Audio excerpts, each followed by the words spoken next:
Eu tava aqui, né, no conforto da minha casa, vendo algumas fotos minhas do passado, até que eu fiz um comparativo dessas duas fotos que tá aparecendo pra vocês, e eu reparei o quanto que o nosso rosto pode mudar ao longo do tempo, né? O processo de envelhecimento, como ele faz o nosso rosto mudar, tanto de amadurecer as estruturas, quanto de envelhecer as estruturas também. Vocês percebem que uma coisa está relacionada à outra? A diferença é que até os 30 anos esse processo de maturação está acontecendo, após os 30 resta apenas o envelhecimento. Então assim, até 30 anos, meu amor, você ainda vai mudar muito de rosto, tá?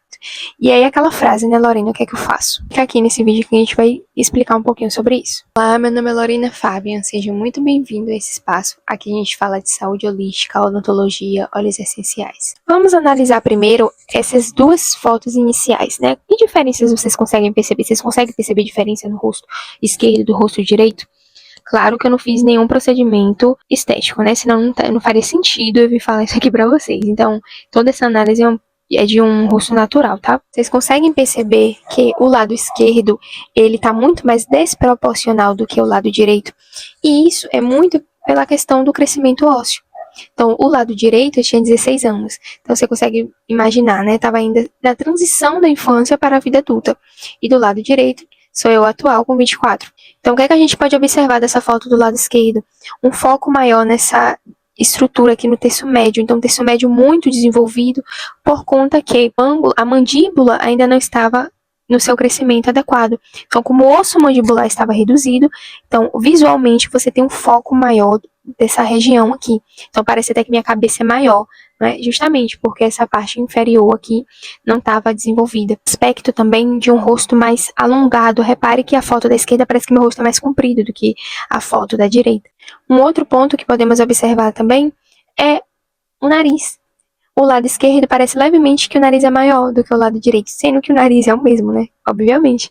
Então, como os ossos estavam menores, as estruturas proeminentes, a exemplo do nariz, elas ganham mais visibilidade. Então, parece dar a impressão, da sensação de que essa estrutura é maior. O sorriso também, repare que o sorriso ele é mais estreito. Por quê, Lorena? Porque a maxila e a mandíbula ainda estavam em desenvolvimento. Então, o sorriso parece ser menor. E a partir dos 30 anos, Lorena, o que é que acontece? Aí começa o processo de reabsorção. Até os 30, o osso vai se depositando o osso, vai se aumentando o osso, e a partir dos 30 começa o processo de degradar, de reabsorver o osso. Então a gente é uma curva, né? Então a gente vai subindo e depois começa a descer. E com isso, as estruturas que dependem desse osso também elas vão diminuindo ou ficando mais flácidas.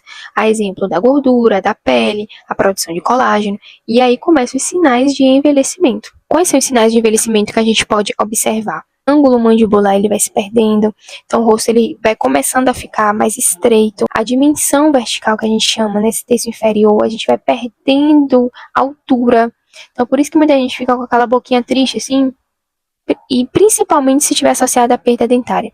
Então se você está tendo processo de perda dentária, seu processo de envelhecimento ele vai ser muito maior, porque os dentes eles mantêm a dimensão desse terço inferior da boca. Então, se esse processo de envelhecimento ele for associado à perda dentária, piorou a questão, tá? Porque já tem um processo natural de envelhecimento e você ainda está perdendo dentes, então você está potencializando o envelhecimento, porque os dentes ele mantém os lábios e as estruturas no lugar. Então, um outro ponto a se observar é a reabsorção óssea aqui do zigomático. O osso que sustenta esse malar, ele começa também a ser reabsorvido, e o que é que acontece? As maçãs do rosto, elas vão caindo, e dando aquele aspecto de cara triste, de derretimento, tá? É um outro sinal muito importante. Os ossos da órbita, que sustenta aqui os nossos olhos, eles também vão passando por esse processo de perda de gordura e reabsorção óssea, então começa a criar aquela gordurinha aqui sobre os olhos, vocês já viram falar da ptose? Então fica aquela gordurinha sobre os olhos e os olhos vão ficando mais pesados e mais caídos. E com a perda dessa gordura e também do colágeno, as linhas de expressão e as rugas vão ficando cada vez mais fortes. Outro sinal de envelhecimento também muito importante é o pescoço, né?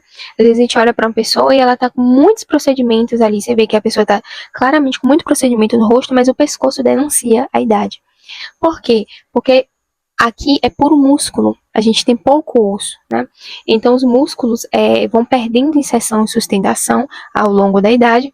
Então o colágeno e a gordura, eles também vão se, entre aspas, desprendendo dessa musculatura.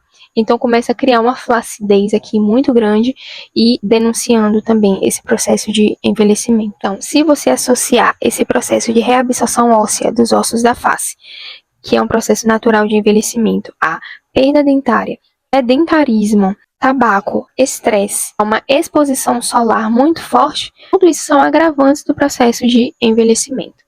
Acredito que você já tinha percebido que o envelhecimento ele sim nos dá sinais, mas você já tinha imaginado que isso também estava associado a um processo de perda óssea? Pois é por isso que estamos aqui. Um beijo e até a próxima.